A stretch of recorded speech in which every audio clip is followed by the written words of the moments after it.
بسم اللہ الرحمن الرحیم الحمدللہ حمد ثنا والصلاۃ والسلام علی من کان نبی اعظم بین الماء والطین والروح والجسد ان اللہ وملائکتہ یصلون علی النبی یا ایھا الذین آمنوا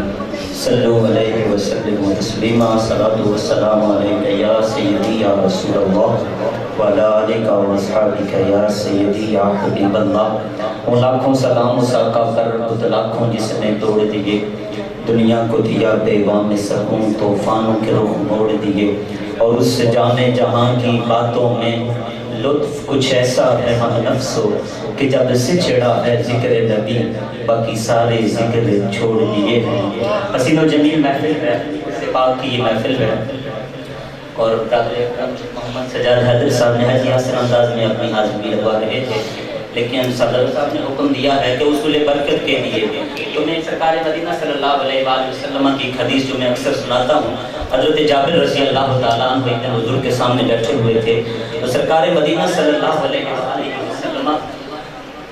حضرت جابر کے سامنے تھے، تو حضرت جابر کبھی حضور کو دیکھتے اور کبھی آسمان پہ چمکتے چودھویں کے چاند کو دیکھتے، کافی دیر دیکھتے رہے، پھر میرے نبی مسکرائے اور مسکرا کے بولے او جابر اتنی دیر سے ادھر ادھر کیا دیکھ رہا ہے؟ کہا یا رسول اللہ صلی اللہ علیہ وآلہ وسلم میں یہ دیکھ رہا ہوں کہ آپ زیادہ حسین ہیں یا آسمان پہ چمکتا وہ چودھویں کا چاند زیادہ حسین ہے؟ میرے نبی نے کہا جابر بتا پھر کس نتیجے پہ پہنچا ہے؟ جابر کس نتیجے پہ پہنچا ہے؟ تو حضرت جابر رضی اللہ تعالیٰ عنہ نے کہا اے میرے آقا میں کافی دیر سے آپ کے چہرہ مبارک کو بھی دیکھ رہا ہوں اور آسمان پہ چمکتے اس چودھویں کے چاند کو بھی دیکھ رہا ہوں۔ میرے نبی نے کہا جابر بول کس نتیجے پہ پہنچا ہے؟ کہا یا رسول اللہ صلی اللہ علیہ وآلہ وسلم وہ جو چاند ہے اس کے چہرے پہ داغ ہے، مگر میرے آقا آپ کا چہرہ چودھویں کے چاند سے بھی زیادہ ہے۔ محبت سے بولیے سبحان اللہ۔ ایک اور نعت قاری صاحب پڑھ رہے تھے،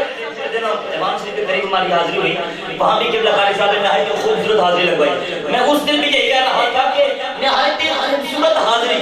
یہ نعت پڑھ رہے تھے، ہم سن رہے تھے، لیکن ایک وہ نعت ہے وہ حضرت حسان بن ثابت نے پڑھی اور میرے نبی نے سامنے بیٹھ کر سنی۔ وہ کیا نعت تھی؟ اختصار کرتا ہوں کہ حضرت جابر حضرت حسان بن ثابت رضی اللہ تعالیٰ عنہ کہتے ہیں کہ وہ احسن من کلم ترکت تو ہے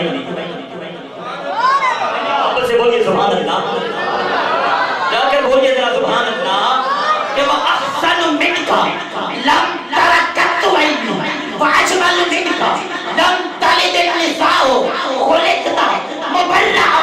من كل عیب کانک قد خلقتا کما تشاء۔ اسی بات کو اسی شاعر نے کہا کہ یا صاحب الجمال فیا سجد البشر من وجهك المنیر لقد نور القمر لا يمكن ثناؤه وكما كان حقه وبعد الخدا بزرگ کو بھی قصہ مختصر اسی بات کو اسی شاعر نے جو سبحان اللہ قد کان چہرہ تے بنتر بناوٹ ختم ہوئی سونے دے اوپر سجاوٹ ایہو جیا بھائی کسے نہ جنیا جنہیں اپنی مرضی مطابق سی بنیا تو پوچھ کے جس نو بنایا گیا ہے پھر تس کے جس نو سجایا گیا ہے مصور نے بھی انتہا کر سکتی بڑی ریچنال وہ تصویر یاد کھچی حسینہ جمیلہ تا منہ موڑ دیتا محمد بنا کے قلم